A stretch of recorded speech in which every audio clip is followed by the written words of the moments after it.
22 साल की अनन्या राजस्थान के अपने छोटे से शहर से एक नई जॉब के सिलसिले में जयपुर शिफ्ट हुई थी, पर उसे नहीं पता था कि ये उसकी जिंदगी का सबसे डरावना चैप्टर होगा। ऑफिस के पास ही एक छोटी सी सोसाइटी में उसे एक फ्लैट बड़े सस्ते रेंट पर मिल गया था, पर उस सोसाइटी के लोग बेहद अजीब थे। जब भी अनन्या कहीं भी जाती, वो लोग उसे ऊपर से नीचे तक घूरते रहते।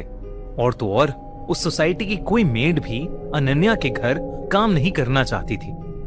अनन्या वहां के लोगों से थोड़ी परेशान थी, पर क्योंकि वो फ्लैट सस्ता था और ऑफिस के पास था, तो उसने इन सब बातों पर ज्यादा ध्यान नहीं दिया। एक रात वो अपनी दोस्त मीरा से फोन पर बात कर रही थी। अचानक मीरा ने पूछा, अनु, ये बच्चे के रोने की आवाज कहां से आ रही है? अनन्या कुछ पलों के लिए चुप होकर आवाज सुनने की कोशिश करने लगी, लेकिन उसे कोई आवाज नहीं आ रही थी। उस समय तो अनन्या ने इस बात पर ज्यादा ध्यान नहीं दिया, लेकिन जैसे जैसे दिन बीते, जो भी अनन्या को रात में कॉल करता, वो उससे यही पूछते कि उसके आसपास कोई बच्चा रो रहा है क्या, क्योंकि उन सबको किसी छोटे बच्चे के रोने की आवाज आती थी। अनन्या को अब ये बात बहुत अजीब लगने लगी थी। फिर एक रात कुछ ऐसा हुआ जिसने अनन्या को बुरी तरह डरा दिया। उस रात अनन्या गहरी नींद में सो रही थी। रात के करीब 1 बज रहे थे, तभी उसे किसी छोटे से बच्चे की जोर जोर से रोने की आवाज आई, जिससे उसकी नींद टूट गई। पर जैसे ही उसने आंखें खोली, वो आवाज बंद हो गई। अनन्या ने चिल्लाकर पूछा, कौन है? कोई जवाब नहीं आया। फिर अचानक से एक धीमी सी हंसी की आवाज आई, जैसे कोई अनन्या का मजाक बना रहा हो। अनन्या ने उस आवाज की तरफ देखा तो वो चौंक उठी। उसने देखा कि कोई बहुत छोटा सा बच्चा उसके कमरे के दरवाजे के पीछे छुपा बैठा है। अनन्या ने जैसे ही उसकी तरफ देखा, वो बाहर भागा। अनन्या उसके पीछे भागी, पर उससे अपने फ्लैट में कोई भी नहीं मिला। पर जब वो अपने कमरे में आई, तो उसके कमरे के शीशे पर किसी छोटे से बच्चे के हाथों के लाल निशान थे। और जब उसने ध्यान से देखा, तो वो लाल रंग खून का था। अनन्या बेहद डर गई थी। सुबह होते ही उसने बिल्डिंग के बाकी के लोगों से इस बारे में पूछा। उसे पता चला कि उससे पहले एक बुढ़िया उस घर में रहती थी। उसे कोई भी पसंद नहीं करता था, क्योंकि लोगों के हिसाब से वो काला जादू करती थी। सोसाइटी में उसके आने के बाद से जिस किसी भी घर पर कोई खुशी की खबर होती थी, वो दुख में बदल जाती थी। कोई नई गाड़ी लेता था तो उस गाड़ी का अगले ही दिन एक्सीडेंट हो जाता था। किसी को जॉब में प्रमोशन मिलता तो उसकी तबीयत इतनी खराब हो जाती कि उसे जॉब ही छोड़नी पड़ती थी। और तो और वो बुढ़िया बिना बताए लोगों के घर से उनके छोटे छोटे बच्चे ले जाती थी और उनके साथ अजीबोगरीब बातें करती थी। कई बार तो बच्चे उसके घर में सोते हुए मिलते थे, जैसे शायद उसने बच्चों को नींद या बेहोशी की दवा खिलाई हो। सोसाइटी वाले उससे बहुत परेशान हो गए थे। सोसाइटी के सेक्रेटरी ने उससे लड़ाई भी की, लेकिन उस पर कोई असर नहीं हुआ। और एक बार तो किसी ने उसे पास के कब्रिस्तान से, एक कब्र से कोई डेड बॉडी निकालते देखा, जिसे वो बाद में अपने घर ले गई। उसके बाद कुछ दिनों तक उसके घर से बहुत शोर आने लगा, जैसे वो कोई बहुत बड़ी पूजा कर रही हो। और फिर एक सुबह उनकी सोसाइटी के सेक्रेटरी का सर काटकर मर्डर कर दिया था। उसकी पूरी बॉडी पर किसी छोटे बच्चे के नोचने के निशान थे। उस दिन सोसाइटी वालों ने उस बुढ़िया को जोर जबरदस्ती से उसके घर से बाहर निकाल दिया, लेकिन वो उन सबको देखते हुए बस हंसती रही। बहुत हंगामा हुआ था उस दिन।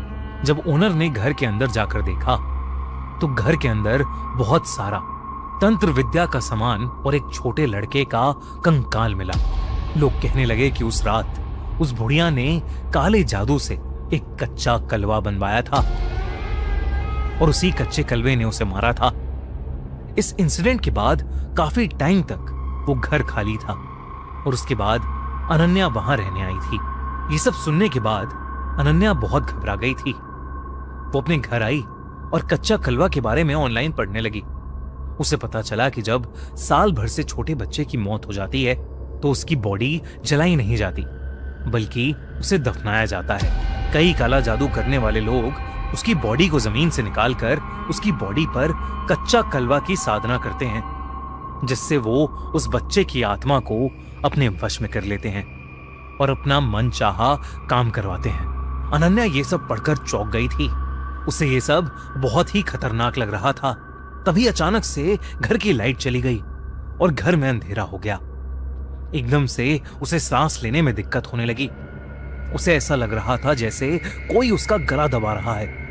पसीने में तरबदर वो किचन में एक गिलास पानी लेने गई तो उसके हाथों से गिलास छूट गया। उसने जब किचन की खिड़की में अपने आप को देखा तो उसके गले पर छोटे छोटे उंगलियों के निशान थे, जैसे किसी बच्चे ने उसका गला घोटने की कोशिश की हो। तभी उसे अपने कमरे से एक बहुत तेज आवाज आई, किसी छोटे से बच्चे के बहुत तेज रोने की आवाज। वो कमरे में गई तो वो आवाज कहीं ऊपर से आ रही थी। अनन्या ने ऊपर देखा तो उसके होश उड़ गए। उसकी कबर्ड के ऊपर से उसे धीरे धीरे दो हाथ बाहर आते दिखे और फिर एक बहुत ही खूंखार सा दिखने वाला बच्चे का चेहरा दिखा। ऐसा लग रहा था कि उस बच्चे का पूरा शरीर सड़ चुका है। उस बच्चे के नुकीले दांत और लंबे काले नाखून थे। अनन्या को समझ आ गया था कि ये उसी बच्चे की खतरनाक आत्मा है जिसे वो बुढ़िया घर लेकर आई थी। वो अनन्या को देखकर बहुत ही भयानक तरीके से मुस्कुरा रहा था। इससे पहले कि वो कुछ कर पाती, वो बच्चा अनन्या के ऊपर कूद पड़ा। अनन्या ने फौरन घर का दरवाजा खोला और लिफ्ट की तरफ भागी, पर लिफ्ट बंद पड़ी थी। उसने अपनी घर की तरफ देखा तो लिविंग रूम में वही भयानक बच्चा खड़ा था जो धीरे धीरे उसके करीब आ रहा था। अनन्या ने घबराकर अपने पड़ोसी के घर की बेल बजाई, पर कोई बाहर नहीं आया। तभी अनन्या का फिर से दम घुटने लगा। वो किसी तरह भागकर अपनी सोसाइटी के गेट पर पहुंची तो सिक्योरिटी गार्ड उसे इस हालत में देखकर चौकन्ना हो गया। गार्ड को लगा कि शायद कोई बदमाश सोसाइटी में घुस आया है, इसलिए वो अनन्या के फ्लैट की तरफ भागा। इससे पहले कि वो सिक्योरिटी गार्ड को कुछ बोल पाती, वो सिक्योरिटी गार्ड ऊपर जा चुका था। कुछ ही देर में अनन्या को उस गार्ड की चीख सुनाई दी। वो पीछे पलटी तो उसने देखा कि ऊपर से कुछ नीचे गिरा है। वो उसी सिक्योरिटी गार्ड की लाश थी, गले पर वैसे ही निशानों के साथ जैसे अनन्या के गले पर थे। और ऊपर उसकी बालकनी में वही डरावना बच्चा था, पर इस बार उसकी आंखों से खून बह रहा था। पूरी सोसाइटी में हल्ला मच गया। सूरज उगते ही एक पंडित को बुलाया गया। पंडित ने बताया कि काला जादू करने वाली बुढ़िया तो चली गई, लेकिन उस फ्लैट में अभी भी उस छोटे से लड़के की आत्मा कैद है, जिसे उसने कच्चा कलवा बनाया था, और वो एक बहुत ही खतरनाक आत्मा है। अनन्या ने उसी दिन वो फ्लैट छोड़ दिया और कहीं और शिफ्ट हो गई। आज उस फ्लैट को हमेशा हमेशा के लिए बंद कर दिया गया है।